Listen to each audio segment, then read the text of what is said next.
지난 시간에는 우리 사도신경의 내용 중에서 우리 예수님이 심판하기 위해 이 땅에 다시 오신다라는 부분에 대해서 우리 살펴보았습니다. 우리 사도신경에 보면 저리로서 산자와 죽은 자를 심판하러 오시리라. 네. 저리로서 거기로부터 하늘로부터 산자와 죽은 자를 심판하러 예수님께서 다시 재림하실 것이다. 그래서 우리 사도행전 10장에도 보면 살아있는 자와 죽은 자의 재판장으로 예수님을 삼으셨다. 이렇게 말하고 있습니다. 그래서 모든 사람은 그리스도의 심판대 앞에서 최후 심판을 받게 됩니다. 믿는 자는 의롭다고 인정을 받게 될 것이고 믿지 않는 자는 의롭지 않다고 최종 평가를 받고 예비된 영원한 불에 들어가든지 예비된 영원한 나라에 들어가든지 둘 중에 하나로 마지막 분리가 될 거라고 성경은 이야기를 하고 있습니다. 그래서 참된 믿음을 가지고 살아간 자들은 영생에 들어가고 참된 믿음으로 증명되지 않는 자들은 영벌에 들어가게 될 것이다. 이렇게 성경에서 이야기를 하고 있습니다. 모든 사람은 심판대 앞에 그리스도의 심판대 앞에 서게 된다는 사실을 우리가 잊지 말아야 됩니다. 죽음이 끝이 아니라는 사실을 우리가 기억할 필요가 있습니다. 우리는 잠시 육체와 영혼이 분리되는 이 육체적 죽음을 죽게 되겠지만 그리스도의 재림 때 모든 사람, 신자와 불신자 모두 부활하게 될 것이고 그리스도 심판대 앞에서 최후 심판을 받게 됩니다. 그리고 그 그리스도의 최후 심판은 그 기한이 영원합니다. 우리가 그렇기 때문에 우리가 이 땅에서 우리가 믿지 않고 우리가 인생을 이렇게 살아가는 것이 영원한 운명을 결정한다는 사실을 잊지 말아야 됩니다. 우리 조나단 에드워즈가 했던 설교의 그 내용들을 보면 지옥이 얼마나 무서운 것인가를 잘 설명해 주고 있습니다. 많은 사람들이 성경을 거부하고 또 천국과 지옥의 존재를 거부하고 또 하나님의 최후 심판을 부정하며 살지만 부정한다고 그것이 없어지는 것은 아닙니다. 성경은 명백하게 그리스도의 재림과 최후 심판에 대해서 말씀하고 있습니다. 그러므로 우리가 늘 우리의 믿음을 점검하고 살아가는 것이 중요하고 또 우리가 먼저 구원받은 자로서 이 십자가 복음을 전하며 살아가는 것이 중요합니다. 오직 교회만이 복음을 전할 수 있고 오직 복음을 듣고 믿는 자만이 구원을 받을 수 있기 때문에 그래서 우리가 사람 낚는 어부의 이 사명을 교회가 잘 감당하는 것이 중요합니다. 그래서 교회가 교회답게 살아가고 교회가 또 복음을 적극적으로 전파하고 그래서 복음을 듣지 못했다고 핑계하는 사람이 없도록 모든 사람에게 우리는 이 복음을 전하고 끝까지 기회가 되는 대로 복음을 전하는 것이 중요한 것 같습니다. 그래서 우리가 지난 시간에 우리가 예수님의 재림과 최후 심판에 대한 이야기들 우리가 살펴보았습니다. 근데 우리 신자들은 이 최후 심판을 두려워할 필요가 없죠. 우리는 이 땅에서 이미 구원의 확신을 가지고 살아가고 우리는 이 육체적 죽음 또는 그리스도의 재림이 우리 신자들에게는 이게 영광스러운 날이기 때문에 우리 신자들은 공포심을 느끼거나 두려워할 필요가 없습니다. 그래서 우리는 어, 그래서 확신하고 우리가 기쁨으로 고대하고 소망하며 살아가는 우리가 다 되었으면 좋겠습니다. 우리 오늘은 성령님에 대한 우리 신앙 고백과 또 교회에 대한 이 신앙 고백을 한번 살펴보려고 합니다. 우리 사도신경에 보면 사도신경은 크게 네 가지 신앙 고백을 하고 있습니다. 성부 하나님에 대한 신앙 고백, 그리고 성자 예수 그리스도에 대한 신앙 고백, 그리고 성령님에 대한 신앙 고백, 그리고 교회에 대한 신앙 고백. 이 네 가지로 구성이 되어 있는 게 사도신경이다라고 할 수가 있습니다. 우리는 앞 시간에 하나님에 대한 신앙 고백과 예수 그리스도에 대한 신앙 고백을 우리가 살펴봤고, 오늘은 우리 성령님에 대한 신앙 고백, 그리고 우리 교회에 대한 이 신앙 고백을 우리 한번 살펴보도록 하겠습니다. 우리 오늘 제네바 교리문답 88문에 우리 한번 보면 세 번째 부분으로 들어가 봅시다. 이것은 성령 하나님에 대한 이 부분입니다. 네. 우리 사도신경에 성령을 믿사오며 이렇게 되어 있습니다. 예수님에 대한 신앙 고백은 되게 길게 기록이 되어 있습니다.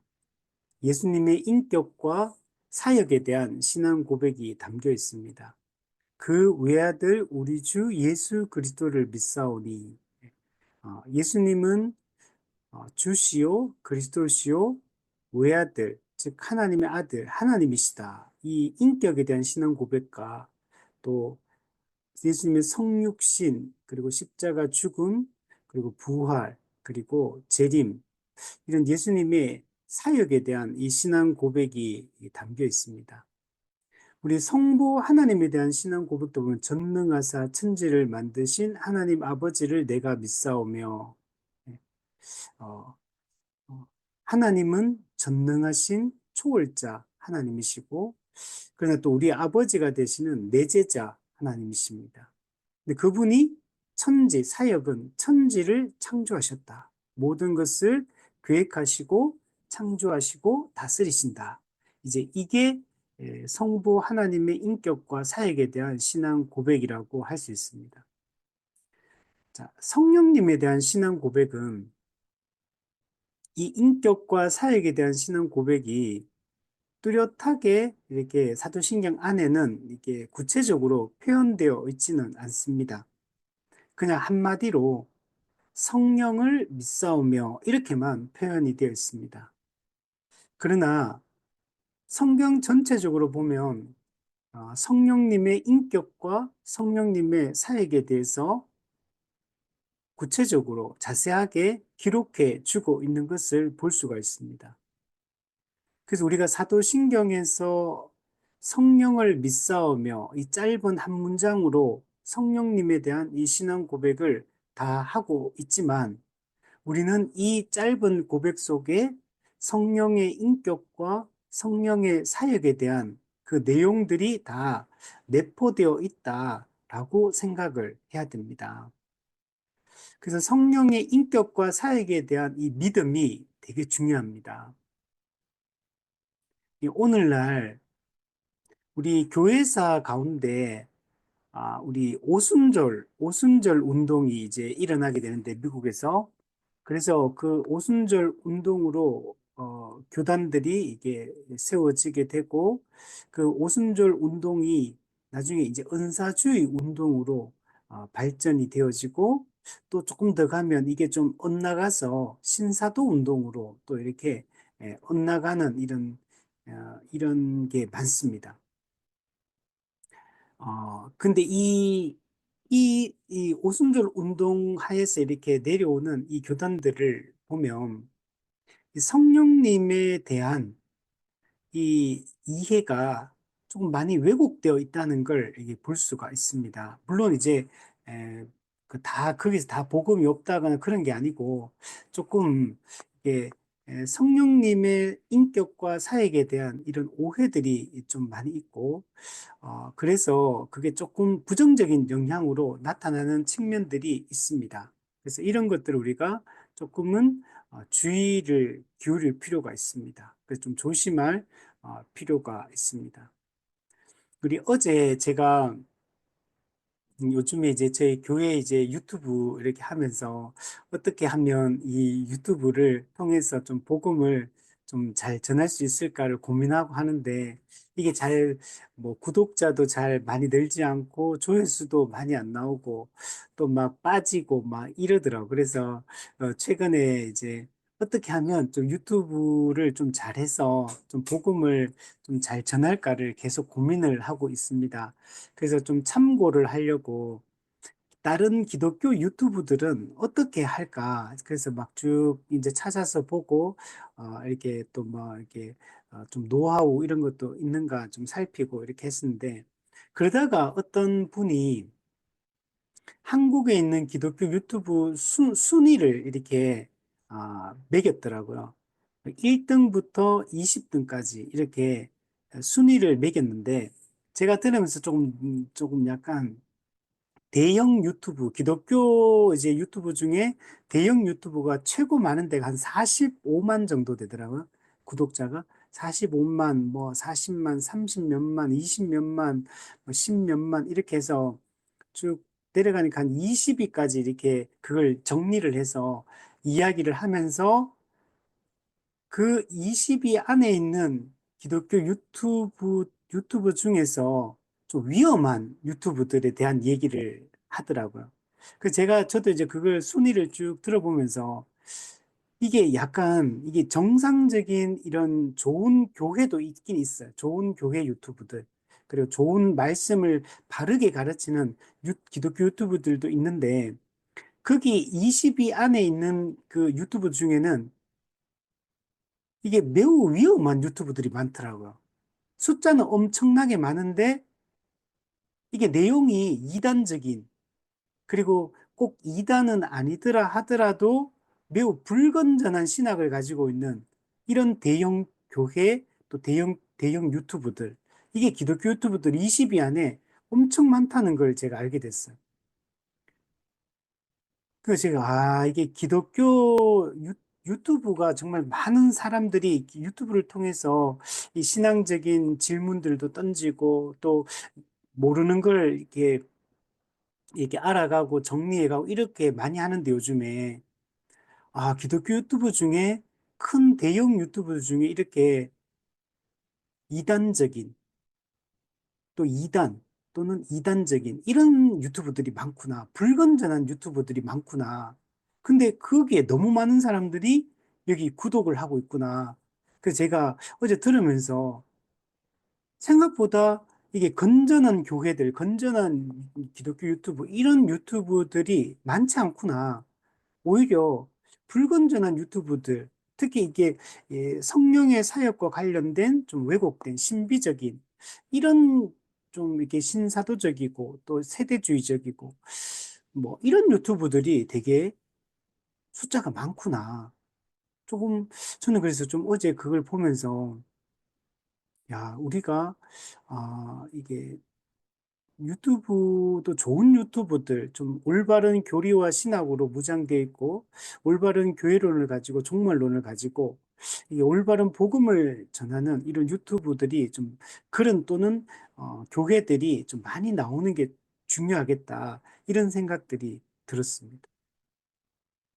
그래서 이 이단들을 보면 이 성령의 사역과 관련해서 많은 오해들을 가지고 있다는 것들을 알 수가 있거든요. 그래서 우리 사도신경에 나와 있는 이 성령님에 대한 이 신앙 고백, 성령의 인격과 사역에 대한 이 신앙 고백을 우리가 바르게 우리가 가지고 알고 있는 것이 중요하다. 이런 생각이 많이 듭니다. 그래서 우리 기본적으로 한번 간단하게 정리해 보면 성령님의 인격에 대한 우리의 신앙 고백을 할 때 우리가 성령님을 어떻게 사람들이 많이 오해를 하냐면 성령님을 인격으로 생각하지 못하는 경우가 많습니다. 그래서 성령님을 그냥 어떤 하나님의 능력, 하나님의 어떤 파워, 하나님의 영향력, 이런 식으로 인격으로 이해하는 게 아니고 어떤 하나님의 어떤 힘, 영향력, 이런 식으로 성령을 생각하는 경우가 많습니다. 그러니까 비인격적으로 성령을 이해하는 경우들이 많습니다. 근데 우리가 이 부분이 정말 중요하거든요. 그래서 우리가 성령님에 대한 이 신앙 고백에서 중요한 게 기본적으로 성령님이 삼위 하나님 중에 한 분 하나님이다. 삼위 하나님 중에 제 3위 하나님이다. 라는 걸 우리가 기본 생각을 해야 됩니다. 그 성령님은 뭐 어떤 힘, 영향력이 아니라 인격이시다. 성부 하나님이 인격이시듯이 우리가 삼위, 위란 말은 인격이란 말이에요. 성부, 성자, 성령 하나님. 음, 다 인격이신 하나님이시다. 구별된 인격이신 하나님이시다. 그러나 우리가 일체, 그러나 하나님은 세 명의 신이다. 이렇게 말하면 안 됩니다. 분명히 구별된 인격이지만, 삼위지만, 일체, 한 분 하나님, 유일하신 하나님, 이렇게 우리가 하나님을 이해하는 게 필요합니다. 그래서 성령님은 인격이시다. 이걸 우리가 분명하게 생각을 해야 됩니다. 그리고 성령님의 사역에 있어서 가장 중요한 부분이 뭐냐면 성자 예수 그리스도께서 성취하신 구속의 효력을 믿는 각 개인에게 적용하는 분이 성령님이십니다. 즉 쉽게 얘기하면 십자가 공로를 각 사람에게 적용하시는 분. 그래서 그 십자가 공로를 각 개인에게 적용하여 그 사람을 거듭나게 하시는 분이 성령님의 가장 중요한 사역이다. 이걸 이제 우리 성령의 구원 적용 사역이다. 또는 죄인을 거룩한 존재로 만드는 거기 때문에 성령의 성화 사역이다. 이렇게 말합니다. 십자가 공로를 객관적인 십자가 공로를 믿는 각 사람에게 주관적으로 적용하여 그 사람을 거듭나게 하시는 분, 새롭게 하시고 그 새로운 존재로서 살아가게 하시는 분, 이분이 성령님이고 이분이 이 성령의 가장 중요한 사역이 바로 이 구원 적용 사역이다. 이렇게 우리가 이해를 해야 됩니다. 기본적으로. 그래서 우리가 이 틀 안에서 이 성령의 인격과 하나님이신 성령님, 그리고 또 구원 적용 사역, 이런 관점에서 우리가 성령님을 이해할 필요가 있습니다. 물론 성령님은 성경에 보면 많은 이야기 있습니다. 우리 속 사람을 강건하게 하신다. 진리를 가르치신다. 뭐 죄와 싸울 수 있는 힘을 주신다. 또 우리를 위해 친히 간구하신다. 뭐 인치신다, 보증하신다. 뭐 성령님에 대한 그 성령님은 또한 창조의 영이시다. 창조하신 분이다. 뭐 성령님에 관련해서 우리가 많은 이제 성경에 이런 성령님의 사역에 대한 이 표현들이 나오는데 그 한마디로 얘기하면 구원 적용 사역이다. 이렇게 이야기를 할 수 있습니다. 자, 우리 89문에 보면 이 신앙, 즉 성령님에 대한 이 신앙이 우리에게 어떤 유익이 있습니까?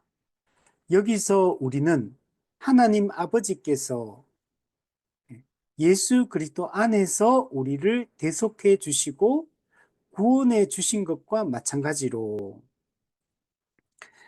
성부 하나님의 성령을 통해서 우리로 하여금 이 속죄와 구원에 참여하도록 만들어 주신다는 것을 알게 됩니다. 여러분, 모든 것은 하나님 아버지의 구원 계획 가운데 이루어지는 겁니다. 그래서 이 주어가 하나님 아버지께서 이렇게 그러니까 하나님께서 구원을 계획하시고 구원을 주도해서 구원을 이루시는 분입니다. 그래서 하나님께서 하시는, 그럼 하나님께서 어떻게 구원을 이루시냐면 예수 그리스도 안에서 우리를 대속해 주시는 겁니다. 그래서 이 땅에 예수 그리스도께서 성육신 하셔서 언약적 의무를 이행하시고, 즉 우리가 행해야 될 율법에 대한 완전한 순종을 우리 대신 하시고, 언약적 저주, 우리가 죄인인 우리가 받아야 될 죄에 대한 형벌, 그 십자가 죽음, 하나님의 저주와 진노를 담당하는 것, 이것을 예수님이 우리 대신 행하신 겁니다. 언약적 의무를 이행하시고 언약적 저주를 받으심으로 구속 사역이 성취가 되게 됩니다. 그래서 예수 그리스도의 십자가 죽음과 부활이라는 이 구속 사역이 있기 때문에 하나님께서 우리를 구원하실 수가 있는 겁니다. 그래서 하나님은 예수 그리스도 안에서, 즉 예수 그리스도의 십자가 사역을 근거로, 십자가 공로를 근거로 우리를 구원해 주신 겁니다. 근데 하나님께서는 또한 성령님을 통해서 예수 그리스도께서 성취하신 이 속죄, 이 구원에 우리 믿는 자로 하여금 참여하게 하십니다. 그러니까 하나님께서 예수님을 통해서 하신 일은 객관적 구속 사역을 성취하신 거고, 하나님께서 성령님을 통해서 하시는 일은 그 그리스도의 십자가 공로를 우리에게 주관적으로 적용해 주시는 일을 하신 거예요. 예수님이 십자가에 죽으시고 부활하셨다고 해서 자동적으로 우리가 구원을 받는 것이 아닙니다. 우리가 믿을 때 이 믿음조차 성령께서 주신 선물입니다. 그래서 믿을 때 그리스도의 십자가 공로가 우리에게 주관적으로, 우리 각 개인에게, 각 사람에게 주관적으로 적용되기 때문에 우리가 십자가 공로를 우리가 누릴 수 있게 되는 겁니다. 그래서 성령님의 이 구원 적용 사역이 없으면 우리는 믿을 수가 없습니다. 우리는 진리를 깨달을 수도 없고 그 진리를 믿을 수도 없고 우리는 거듭날 수도 없습니다. 그리스도가 행하신 일은 객관적 사건이에요. 그게 나하고는 아무 상관이 없어요, 아직까지. 그냥 그리스도가 공적으로, 객관적으로 구원의 길을 열어주신 겁니다. 구원의 길을 주셨다고 해서 내가 자동적으로 구원을 받는다는 건 아니에요. 만약에 우리가 자동적으로 구원을 받는다면 모든 인간이 구원을 받아야 돼요. 근데 성경에 보면 영생에 들어가는 사람도 있지만 영벌, 예비된 영원한 불에 들어가는 사람도 있다고 성경은 얘기하거든요. 양과 염소를 분리하고 알곡과 가라지를 분리하고 요한계시록에 불과 유황이 타는 못에 던져지게 될 것이라고 이야기를 하고 있거든요. 즉 십자가 공로가 자동적으로 그냥 우리에게 모든 사람에게 그냥 적용되는 게 아닌 겁니다. 믿는 자에게 성령께서 그 구원의 은혜에 참여하도록 하시기 때문에, 그러면 성령께서 하시는 분 누구냐면 하나님께서 창세전에 택하신 자, 예수 그리스도께서 그를 위하여 속죄 사역을 하신 자기 백성들, 우리 예수라는 이름의 뜻이 자기 백성을 저희 죄에서 구원할 자.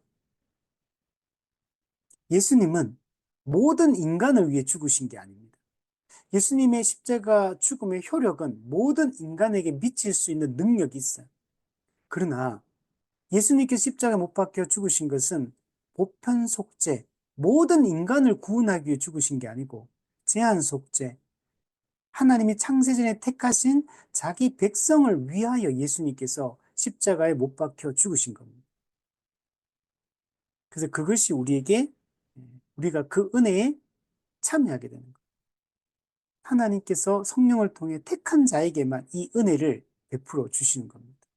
그래서 믿음도 우리의 의지의 결과가 아니고 은혜의 선물인 겁니다. 내가 믿을 수 없어요. 성령께서 은혜를 베푸셔서 믿음을 일으켜 주시기 때문에 우리가 복음을, 예수 그리스도를 믿게 되는 겁니다. 자, 그래서 우리 이 예수 그리스도의 인격과 사역에 대한 이 신앙 고백이 우리에게는 매우 중요한 겁니다. 그래서 이 구원을 적용하기 위해서 오순절에 성령님이 오시는 겁니다. 그래서 구약에서부터 성령을 약속하신 것. 구약 성경에는 메시아가 오실 것에 대해서도 약속하지만 성령의 오심에 대해서도 약속을 하고 있는 겁니다. 그래서 신약 성경에 보면 예수님께서 승천하기 전에 제자들에게 약속하신 성령을 기다리라. 그래서 성천 이후에 제자들은 그 마가 다락방에 모여서 기도하면서 성령을 기다립니다. 그래서 그들이 승천하신 지 10일 만에 성령께서 오순절에 50일째 되는 날에 이제 성령이 오십니다. 10일 만에 오시는 겁니다. 근데 물론 제자들은 10일 만에 올 거라고 그걸 모르죠. 그냥 약속하신 성령을 받을 때까지 그들은 기도하면서 기다렸고, 그래서 사도행전 2장의 오순절 날에 성령께서 오셔서 그래서 각 사람에게 그리스도의 십자가 공로를 적용하셔서 하나님의 백성이 탄생하게 돼. 그게 최초의 교회, 초대 교회, 예루살렘 교회가 최초의 교회가 새 언약 백성이 탄생하게 된 겁니다. 원래 오순절이라는 절기는 추수를 기념하는 절기입니다. 근데 그게 나중에 초기에는 오순절이 추수를 기념하는 절기에서 나중에 후반부에 가면 율법을 주신 것을 기념하는 날로 유대인들이 지킵니다. 그리고 이제 성령님이 오시고 나서부터는 오순절을 성령 강림의 의미로 우리가 이 오순절 절기를 지키게 된 겁니다. 이거는 앞에 거와 연결되어 있어요. 성령이 오심으로 믿는 자들이 구원을 받죠. 영적인 추수가 일어나기 시작하는 겁니다. 영적 대추수가 성령이 오심으로 이제 이루어지기 시작했고, 성령이 오심은 율법과도 상관이 있어요. 성령님은 구약에 보면 새 언약을 예언할 때 성령이 오심으로 이제 사람들의 여호와를 알라 하지 않을 것이다. 왜냐하면 성령이 오시면 우리가 새 마음을 받게 되고 새 마음을 가진 성도는 율법을 다 알게 될 것이기 때문에 성령을 통해서 그래서 여호와를 알라 이제 그렇게 할 필요가 없다는 거. 이제 율법을 다 알게 되기 때문에 그 성령께서는 율법을 알고 율법을 지킬 수 있도록 그리고 거룩하게 살아가도록 하시는 분이 바로 성령님이시다라는 것들을 알 수가 있습니다. 자, 우리 구신문에 한번 보면 자, 이 성령에 대한 신앙 고백은 유익하다 했는데 왜 그렇습니까? 하고 답을 보시면 예수 그리스도의 피가 우리를 깨끗게 해주시기 때문에 성령님께서는 이 그리스도의 피를 우리 양심에 뿌려주셔서 우리의 양심이 깨끗하게 되도록 해 주셔야 하는 것입니다. 네. 우리가 깨끗해지려면 예수 그리스도의 피가 뿌려져야 됩니다. 피가 뿌려지지 않으면 우리의 죄가 깨끗해질 수가 없습니다. 우리 에베소서 1장 7절에 보면 그의 피로 말미암아 속량 곧 죄 사함을 받았느니라. 그리스도의 피 흘림, 우리 또 히브리서 보면 피 흘림이 없은즉 죄 사함이 없느니라. 예수님이 피를 흘렸다는 얘기는 죄에 대한 형벌을 받으셨다는, 죄 값을 지불했다. 죄에 대한 형벌이 집행되었다. 그 죄에 대한 형벌이 집행되었기 때문에 그 죄는 사라지게 되는 겁니다. 그래서 그리스도의 피, 즉 그리스도의 죽음, 그리스도의 희생, 이것은 우리의 죄를 짊어진 사건이고 우리의 죄에 대한 형벌을 대신 받으심으로 이 형벌의 문제, 죄의 문제를 해결하신 사건이 예수님의 십자가 죽음, 피 흘림인 겁니다. 그래서 그 예수 그리스도의 피로 말미암아 우리는 죄 사함을 받게 되는 겁니다. 에베소서 2장 13절에 그리스도의 피로 가까워졌느니라. 죄인은 하나님의 주되심을 거부하고 타락해서 하나님과 멀어졌거든요. 그 하나님과 멀어졌다는 걸 성경에서는 하나님과 원수되었다. 하나님의 진노 아래, 하나님의 저주 아래, 하나님의 심판 아래 놓이게 되었다. 그런데 전에 죄로 말미암아 하나님과 멀어졌던 우리, 하나님과 원수되었고 하나님의 진노와 저주와 심판 아래 있던 우리가 그리스도께서 우리를 위해서 대신 피를 흘리심으로 말미암아 우리가 다시 하나님과 관계가 회복되게 된 겁니다. 하나님과 화목하게 된 겁니다. 그래서 그리스도의 피로 우리가 하나님과 다시 가까워졌다. 이제 하나님을 두려워하지 않고 거룩하신 하나님께 나갈 수가 있게 됩니다. 그리스도께서 피를 흘리심, 즉 자기 육체를 찢으심으로 성소와 지성소의 그 사이에 있는 휘장, 하나님께 나아가는 것을 막던 지성소의 휘장이 위로부터 아래로 찢어지면서 우리가 이제 직접 하나님께 나아가서 하나님과 함께 할 수 있는, 하나님과 교제할 수 있는 길이 열리게 된 겁니다. 성소에 들어갈, 지성소에 들어갈 우리는 담력을 얻게 된 게 이 십자가의 피 때문에 가능해진 거예요. 요한계시록 7장 14절에는 어린 양의 피에 그 옷을 씻어 희게 하였느니라. 우리의 죄는 뭘로 씻냐면, 원래 여러분, 물은 더러운 걸 씻어내는 역할을 하잖아요. 우리의 죄는 뭘로 씻어내냐면, 이 어린 양의 피로 씻어내는 거예요. 어린 양의 피로 우리의 더러운 죄의 찌꺼기들을 깨끗하게 씻어서 우리를 희게 하셨다. 즉, 우리를 깨끗하게 하셨다. 우리를, 어, 그죠? 우리를 정결하게 하셨다. 거룩하게 하셨다. 그래서 우리 팔복에도 보면 마음이 청결한 자는 복이 있나니. 예. 우리 예수 믿는 성도는 어떤 사람이냐면 청결한 자, 깨끗한 자가 된 겁니다. 우리는 흠이 없는 자가 된 겁니다. 어떻게 되냐면 예수님의 피 때문에 그렇게 된 겁니다. 근데 예수의 피를 우리에게 뿌려주시는 분이 누구냐면 바로 성령님인 겁니다. 그 성령께서는 그리스도의 피를 우리의 양심에 뿌려주셔서 우리의 양심이 깨끗하게 되도록 해 주시는 것입니다. 그래서 성령님의 이 사역이 되게 중요한 겁니다. 성령님께서 그리스도의 피를 우리에게 뿌려주시지 않으면 그 그리스도의 피의 효과가 우리에게 나타나지 않는 겁니다. 그래서 피 흘림이 없으면 죄사함이 없습니다. 디도서 3장에 보면 중생의 씻음과 성령의 새롭게 하심, 중생의 씻음, 그리스도의 피를 뿌리니까 그리스도의 피로 우리가 어떻게 되냐면 중생, 거듭나게 되는 겁니다. 우리가 거듭난 걸 뭐라고 표현하면 성령께서 우리를 새롭게 하셨다. 우리는 새로운 존재로 지음을, 우리가 새로운 피조물이다. 교회는 새 사람이다. 그러잖아요. 성령께서 그리스도의 피를 뿌려서 우리를 새롭게 하셨다. 즉 거듭나게 하셨다. 그래서 교회가 이 성령의 이 사역으로 말미암아 교회는 성도는 깨끗한 자가 되게 된 겁니다. 히브리서 10장에도 보면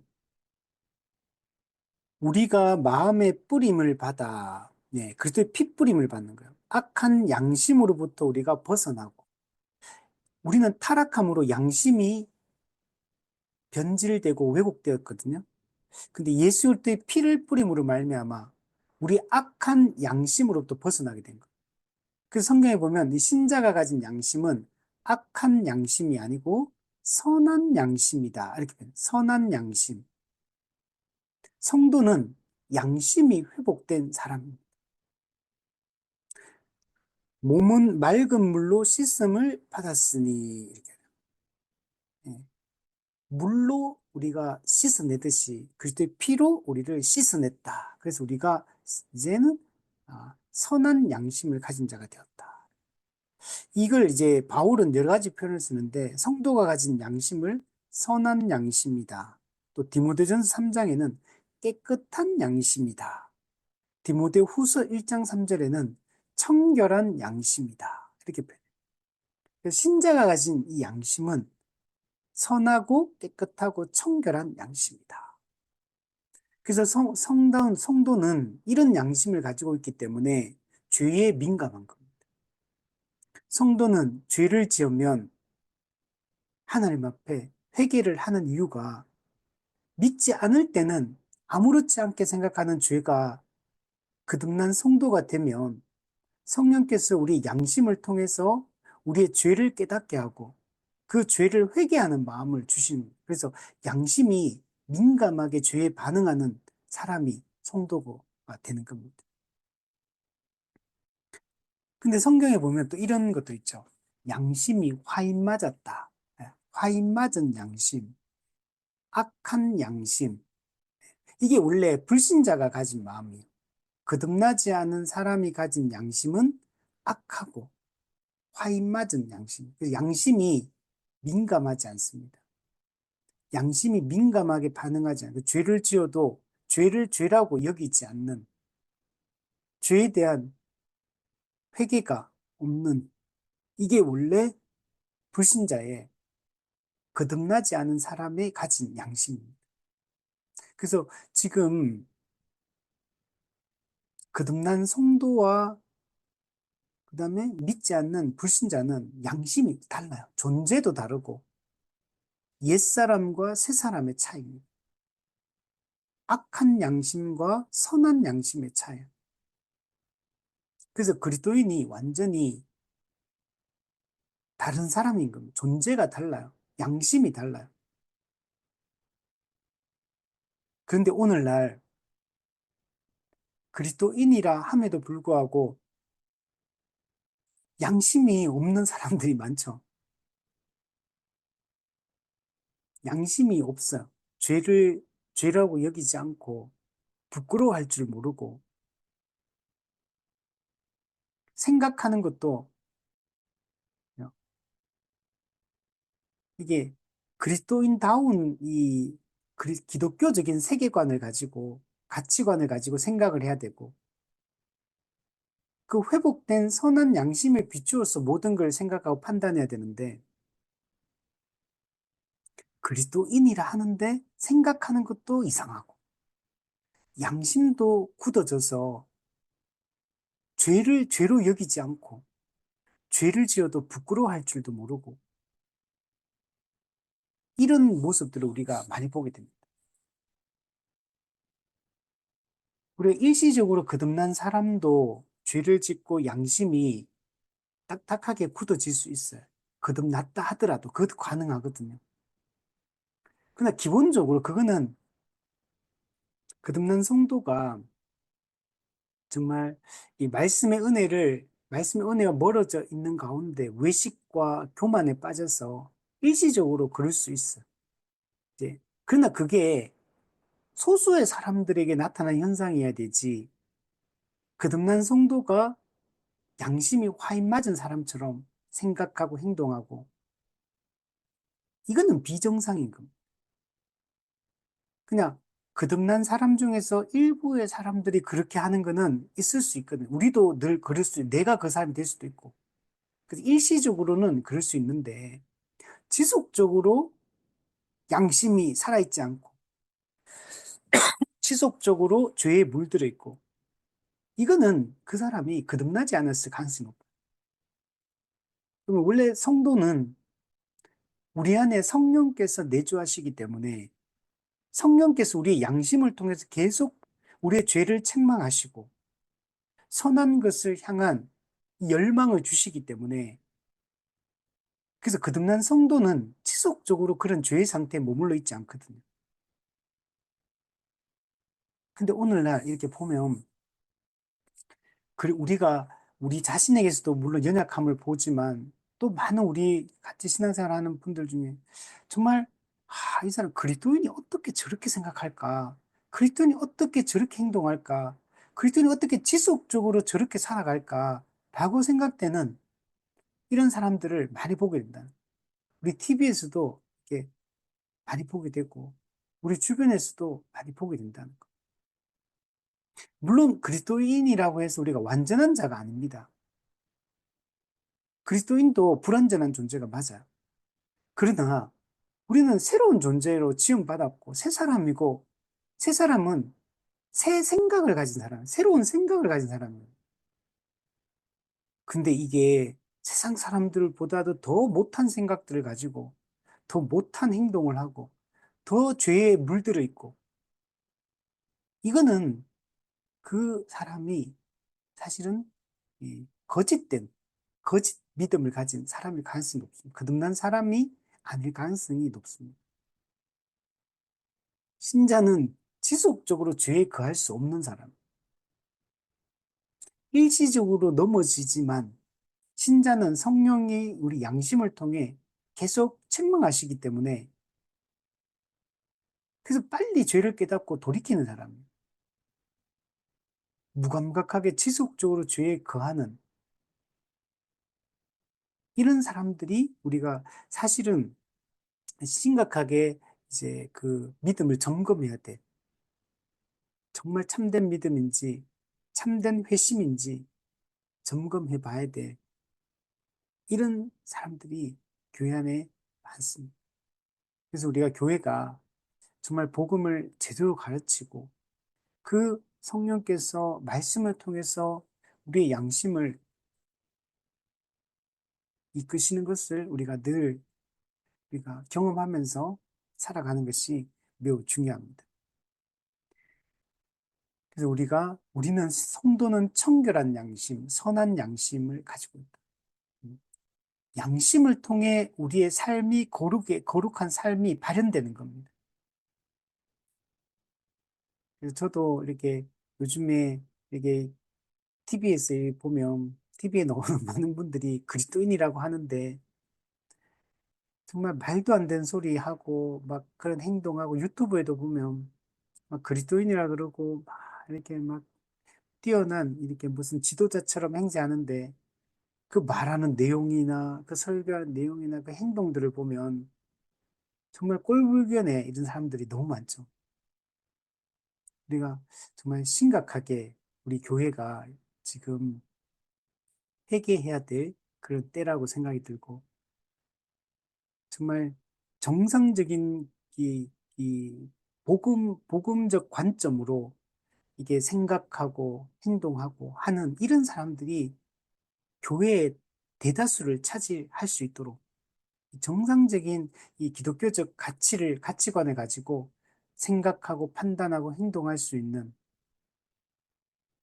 이런 교회가 늘어나야 되고, 이런 목회자들, 이런 성도들이 되는 것이 정말 중요한 그런 시기 같아요. 지금 한국 교회가 지난주에 제 봤거든요. 사회적 신뢰도, 기독교에 대한 불신자, 믿지 않는 사람들의 호감도를 CBS에서 호감도를 조사했는데, 기독교가 14%가 나왔어요. 불교가 50 몇 프로가 나오고, 천주교가 40 몇 프로가 나오고, 그게 두 명 중에 한 명은 불교와 천주교를 신뢰한다고 믿지 않는 사람들이 말한다는 거예요.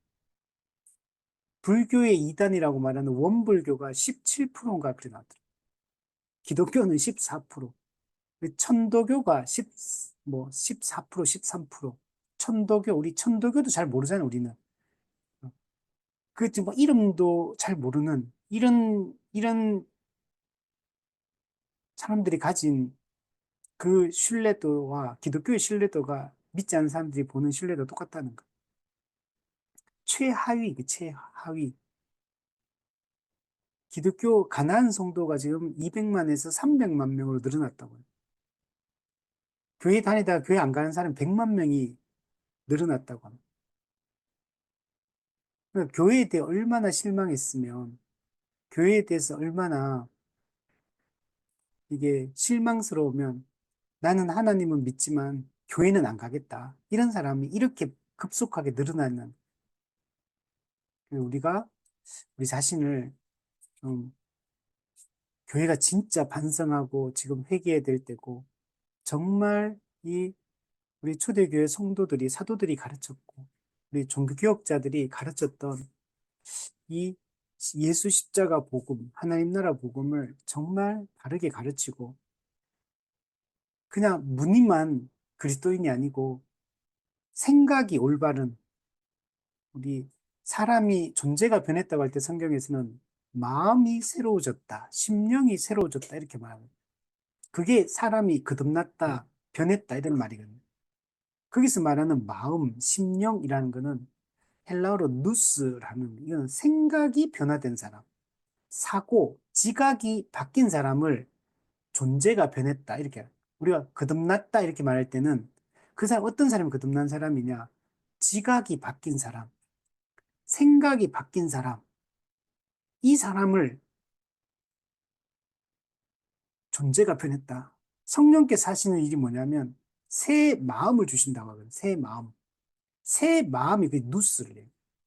지각을 성령께서 새롭게 하셔서 새로운 생각, 성경적 생각, 그리스도인다운 생각, 하나님이 보시기에 기뻐하는 생각을 가지고 살아가는 사람을 거듭난 사람, 회심한 사람이라고 얘기를 하는 거예요.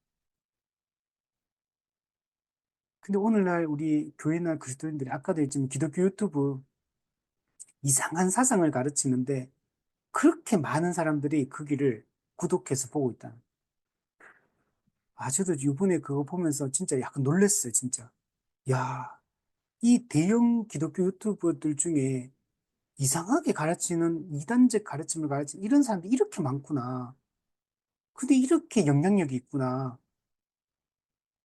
근데 정말 진짜 이렇게 바르게 가르치는 이런 교회들 또는 뭐 교수님들, 목회자들 또는 이런 바른 신학과 바른 이런 개혁 신앙을 이렇게 가르치는 이런 사람들이 관심이 없고 이제 막 뭐 주변에 제가 이제 좋아하는 교수님들 이런 보면은 막 이렇게 이 교회 또는 이런 교회들 이렇게 보면 구독자가 많지 않거든요. 근데 이상한 사람들 이런 사람들 구독자 몇십만 명씩 막 되고 심각하다. 정말 너무 나쁜 영향을 미치는 이런 사람들이 너무 사람들의 분별력이 없이 그런 기독교 유튜브들을 이렇게 보면서 그게 그런 거 들으면서 이렇게 있겠구나. 그래서 제가 그 20위 안에 있는 그 얘기 쭉 들으면서 이게 여기는 정말 건전하다, 좋다. 이렇게 이런 분들이 그렇게 많지 않구나. 그런 분들은 교회가 이 대형 유튜버가 안 되는구나. 이거 보면서 야, 우리가 정말 분별력이 없구나, 한국 교회가. 이런 생각이 많이 들었어요. 우리 91문에 보면 좀 더 자세히 설명해 보십시오. 네, 우리 성령의 사역에 대해서 좀 더 자세하게 설명해 보십시오. 우리 마음속에 거하시는 성령께서는 우리로 하여금 예수님의 능력을 깨닫고 느끼게 만들어 주신다는 것입니다. 네. 우리 예수 그리스도의 그리스도의 공로, 또 그리스도의 통치, 그리스도의 또 우리의 다스리시고 이끄심, 그리스도의 보호하심과 공급하심, 이런 것들이 누구를 통해 우리가 깨닫게 되고 그걸 경험하게 되냐면 성령을 통해서 경험하게 되는 거예요. 예수님께서는 하나님의 뜻과 하나님의 능력을 나타내시고 성령께서는 예수 그리스도의 뜻과 그분의 가르침과 그분의 능력을 우리로 하여금 체험하게 하고 그것을 누리게 하시는 분은 바로 성령님입니다.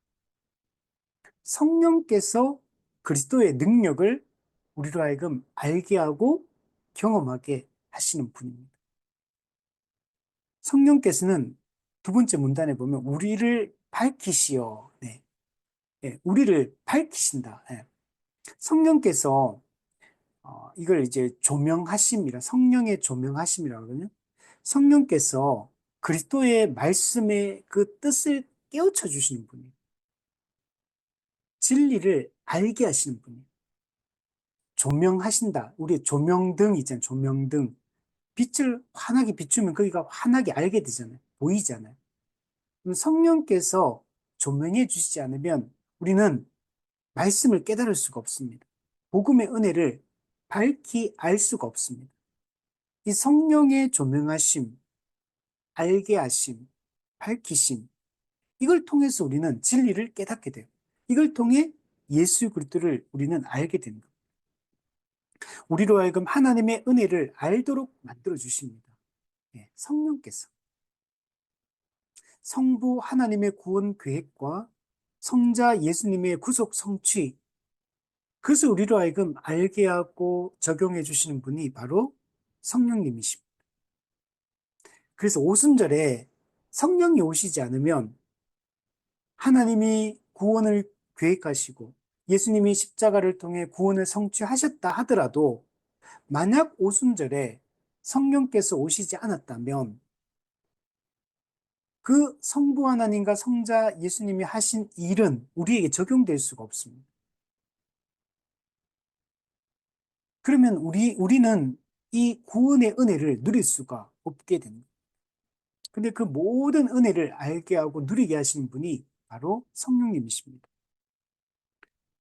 즉, 성령께서는 자신의 은혜를 우리의 영혼 속에 확증하시고, 인치시고, 그 은혜가 우리 안에 실제로 거하도록 만들어 주시는 분입니다.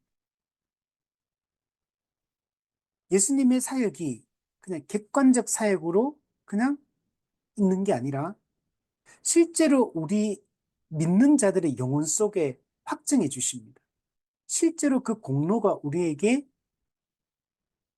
그렇게 나타나도록 실제화시켜 주시고 효력이 나타나도록 하시는 분이 성령님입니다. 성령님 우리를 인치십니다. 도장을 찍어 주십니다. 우리가 하나님의 소유된 백성임을 인치십니다. 우리가 누구인가 정체성을 알려주시는 분이 성령님입니다. 그 실제로 그 십자가 복음의 은혜가 우리 안에 실제적으로 거하도록, 실제적으로 영향을 끼치도록 만들어주시는 분이 성령님입니다. 성령님은 실제로 우리를 거듭나게 하십니다. 중생, 거듭남. 우리 요한복음을 보면 거듭나지 않으면 하나님 나라에 들어갈 수 없느니라. 우리 거듭남이 중요하거든요. 중생, 본 어게인, 다시 태어나야 돼요. 영적으로. 우리 새 사람으로 다시 태어나야 돼요. 거듭남, 이 성령님이 하시는 겁니다. 사람이 사람을 거듭나게 할 수 없어요. 우리가 복음을 잘 전하고 가르친다고 해서 그 복음을 잘 가르치는 그 사람이 그 다른 사람을 거듭나게 하는 게 아닙니다. 그냥 우리는 외적 소명을 할 뿐이에요, 그냥. 우리는 말씀을 전하는 통로의 역할을 할 뿐이지 사람이 사람을 거듭나게 할 수 없습니다. 거듭남의 역사는 전적으로 성령의 사역입니다. 성령님만이 사람을 거듭나게 하십니다. 우리를 새로운 피조물로 만들어주시는 분은 성령님이십니다. 그죠? 우리는 예수 믿으면 새 사람, 성령으로 인해 새로운 피조물로 우리가 바뀌게 됩니다. 우리 완전히 이 새로운 피조물은 이전에 존재하지 않던 완전 새로운 존재. 그냥 단지 어떤 리모델링 정도 하는 게 아니고 완전히 새 창조, 완전히 재창조하는 그렇게 만들어진 존재가 성도, 교회인 겁니다. 그리하여 우리는 성령님을 통해 예수 그리스도 안에서 우리에게 제시된 모든 선물과 은혜들을 얻게 되는 겁니다. 네. 예수 그리스도께서 성취하신 이 구원의 은혜, 구원의 복이 우리에게 실제적으로 전달해 주시는 분이 실제로 우리가 그것을 얻게 하고 그 은혜를 누리게 하시는 분은 성령님인 겁니다. 그래서 이 성령의 이 구원 적용 사역, 성령의 이 성화 사역, 이게 매우 중요한 겁니다. 그래서 우리가 처음 말씀을 듣고 깨닫고 믿고 거듭나고 거룩하게 되고 점점 더 예수 그리스도를 닮아서 이 땅에서 선한 일을 행하며 살아가고 예수님 재림할 때까지 또는 육체적으로 죽을 때까지 끝까지 믿음을 지키며 하나님의 영광을 위해 살아가도록 돕는 분이 누구냐? 성령님이십니다. 또한 거듭난 이후에 우리로 하여금 우리가 말할 수 없는 탄식으로 우리를 위해 친히 간구하셔서 우리가 연약할 때마다 말씀으로 우리를 일으켜 세워주시고 죄에 물들지 않게 하시고 회개하고 돌이키게 하시고 그리스도를 날마다 닮아서 거룩하게 살아가게 하시고 그 모든 일들 우리의 구원의 처음 시작과 우리 구원의 그또 우리가 구원을 두렵고 떨림으로 이루어가는 과정 그리고 끝까지 믿음을 지켜서 구원의 완성에 이르는 그 전 과정 그 모든 것을 성령께서 하신 겁니다. 그래서 우리가 성령님을 우리가 늘 의지하고 우리가 살아가는 것이 중요합니다. 그래서 우리의 신앙 고백이 분명해야 됩니다. 성령님은 어떤 분이신가? 인격. 성령님은 우리를 위해서 어떤 일을 행하시는가? 성령의 사역. 이걸 우리가 분명하게 믿고 가는 것이 중요합니다. 근데 우리 일반적으로 우리가 교회에서 이게 성령님이 그러면 이게 무슨 은사를 주시고 능력을 주시고 뭐 어떤 기적을 베푸시고 뭐 이런 쪽으로만 자꾸 생각을 하는 겁니다. 물론 그런 것도 다 성령님이 하시는 일이 맞아요. 그런데 근데 이 성령님이 하시는 이, 이 핵심적인 이 역할, 성령님의 사역, 이걸 이해하지 못하고 자꾸 어떤 은사주의적 관점으로 자꾸 이런 쪽으로만 자꾸 성령님을 자꾸 오해하고 이해하고 인격으로 이해하지 않고 자꾸 이렇게 하시는 분들이 많아요. 성령님을 무슨 부리는 종처럼 생각합니다. 성령님을 그 알라딘의 요술 램프 있잖아요. 거기 보면 지니 있잖아요. 이게 램프를 이렇게 싹 문지르면 지니가 딱 권세 있고 힘 있는 어떤 존재가 나타나가지고 주인님 소원이 무엇입니까? 이러면은 그 소원 들어주는 어떤 성령님을 그 내가 힘들 때 기도하면 뿅 지니처럼 나타나가지고 나를 도와주시는 분. 뭐 그냥 뭐 이런 식으로 오해를 하는 거죠. 그리고 이 또 이게 목회자들 중에는 카리스마 리더십을 가진 목회자는 자기가 뭐 성령님을 부릴 수 있는 것처럼 막 귀신을 막 우리가 막 조종하는 거 뭐 이렇게 테마사 뭐 이런 거 있잖아요. 이런 것처럼 뭐 성령님을 뭔가 내가 부리는 것처럼 뭐, 뭐 성령 사역이다 그러면서 뭐 성령 집회 뭐 이렇게 하면서 내가 마음만 먹으면 막 성령의 능력으로 사람의 병을 고치고 내가 뭐 어떤 사람의 방언을 막 먹게 하고 막 어떤 사람의 뭐 내가 성령을 내가 이용해서 이게 뭐 사람의 미래를 뭐 이렇게 예언해주고 막 뭐 그러니까 자기가 무슨 이게 엄청난 그런 능력을 가지고 있는 것처럼 내가 뭐 성령님을 이게 부려서 어떤 능력을 행사하도록 할 수 있는 것처럼 뭐 이런 식으로 사역하는 분들도 많아요. 이게 매우 잘못된 이 태도입니다. 그래서 우리는 성부, 성자, 성령의 이 구원 사역을 이해할 때 성부 하나님의 구원 계획, 성자 예수님의 구원 성취, 성령 하나님의 구원 적용, 그리고 이런 관점으로 우리가 삼위 하나님의 구원 역사를 우리가 이해하는 게 필요합니다.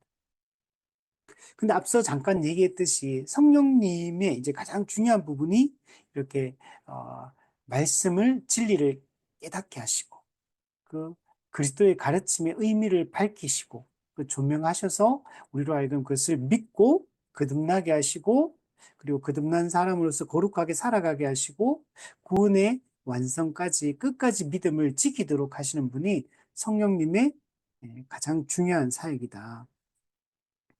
근데 이걸 성경에서는 많은 다양한 표현들로 이렇게 하고 있다고 말씀드렸죠. 어, 우리가 창조에 있어서도 성령께서 창조하셨습니다. 천지를 창조하신 분. 우리가 성부 하나님만 창조하는 게 아니고 골로새서 말씀 보면 예수 그리스도께서 만물을 창조하셨다. 그리고 성령님의 이 창조 사역은 창세기 1장 2절에 나타난 1장 2절에 보면 성령께서 이렇게 그 물 위에서 운행하셨다 이렇게 하잖아요.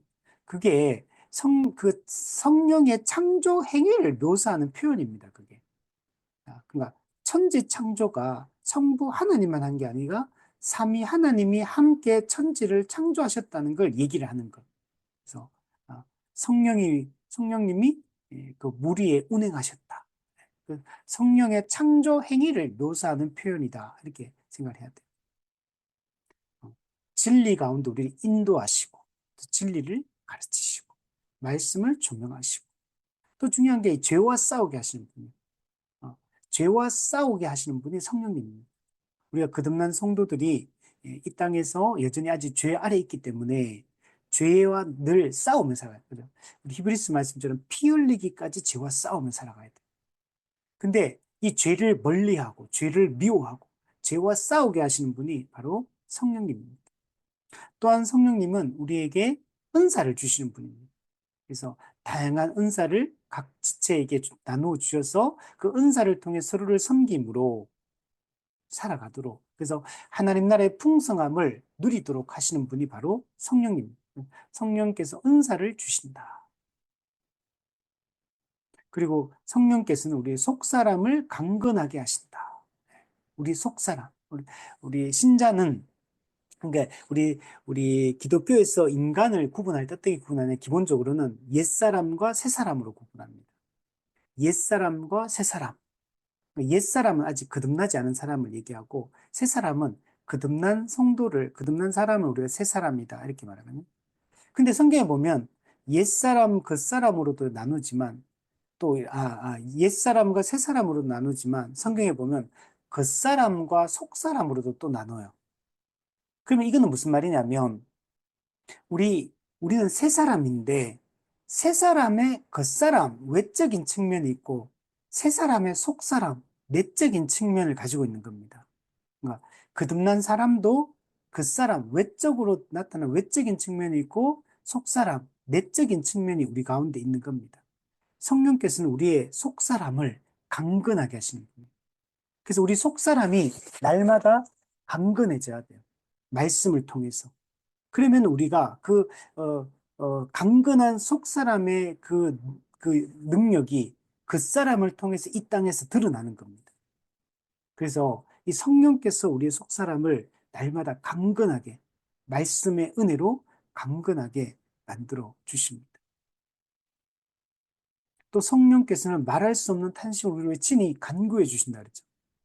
성도가 이 땅에 살아갈 때 방향을 잃을 수도 있고, 약해질 수도 있고, 이렇게 되잖아요. 또 우리가 뭘 위해서 기도해야 될지도 몰라가지고 삶의 방향성을 잃어버릴 때도 많아요. 신자들도. 그때마다 성령께서 우리를 위해서 친히 중보해 주신다는, 친히 중보 기도해 주신다는.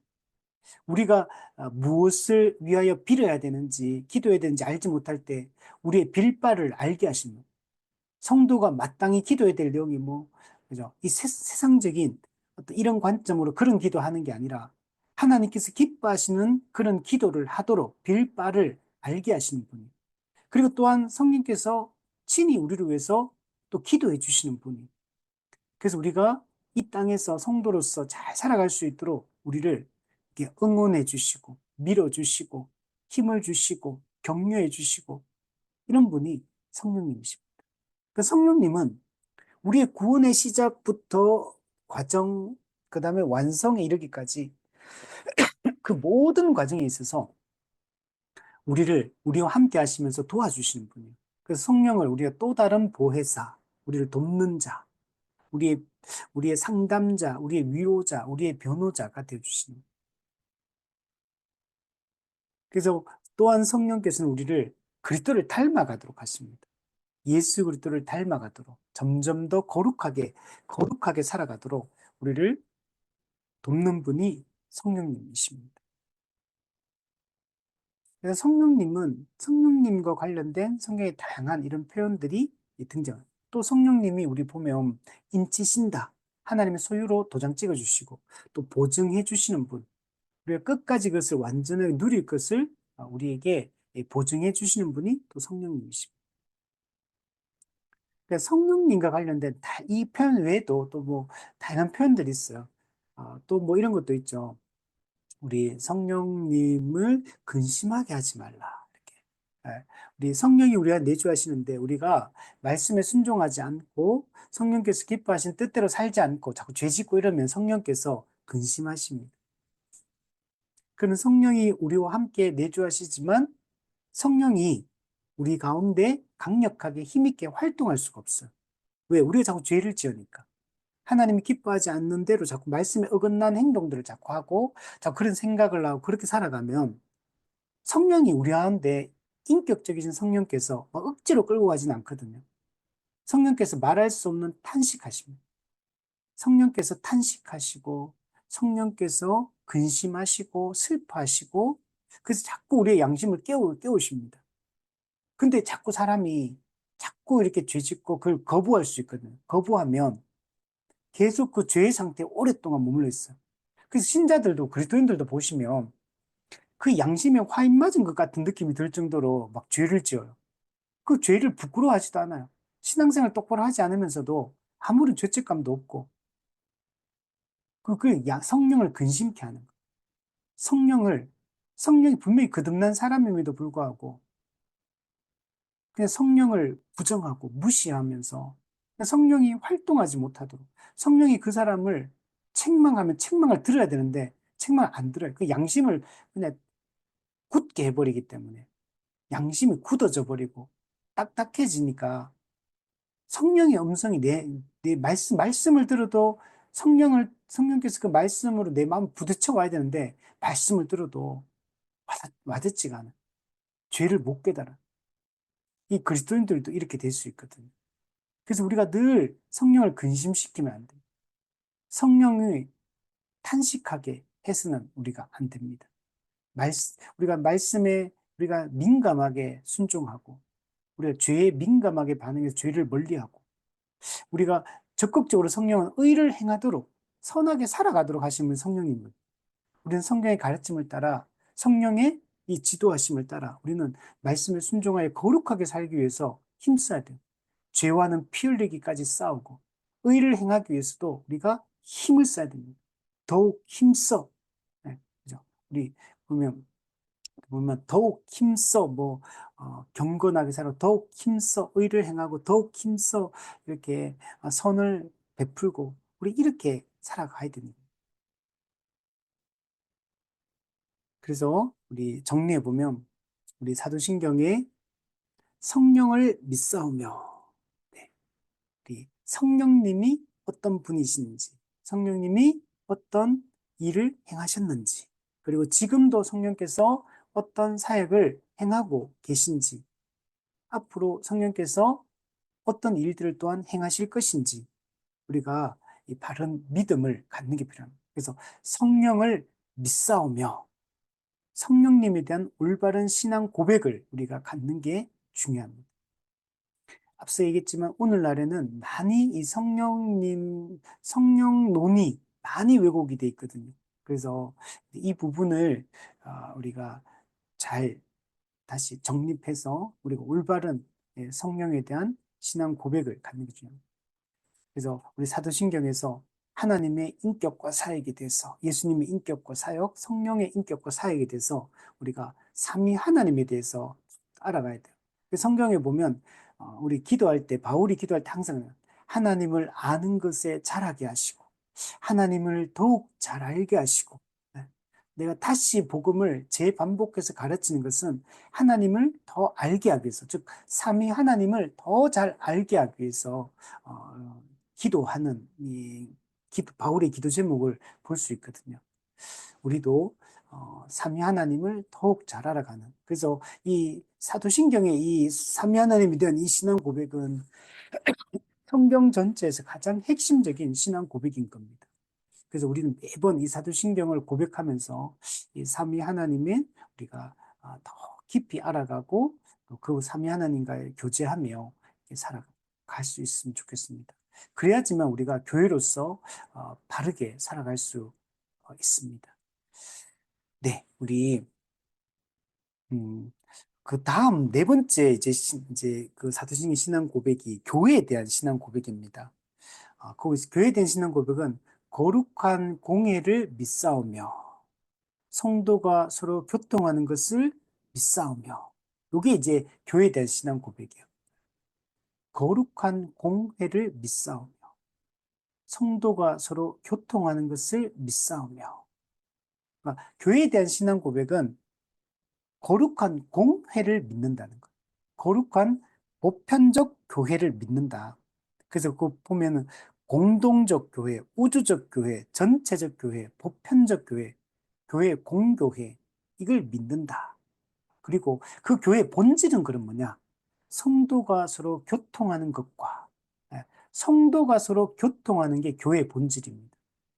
교회의 본질은 성도의 교제라고 이렇게 말할 수 있어요. 이게 교회에 대한 신앙 고백입니다. 네, 제가 오늘 여기까지 하려고 했는데 시간이 많이 되어서 오늘은 우리 성령님에 대한 신앙 고백 여기까지 하고 우리 다음 주에 이 교회에 대한 신앙 고백을 우리 한번 살펴보도록 하겠습니다. 이게 되게 중요합니다. 나는 거룩한 보편 교회를 믿습니다. 이게 되게 중요하거든요. 그래서 다음 주에 이 내용들을 한번 살펴보도록 하겠습니다.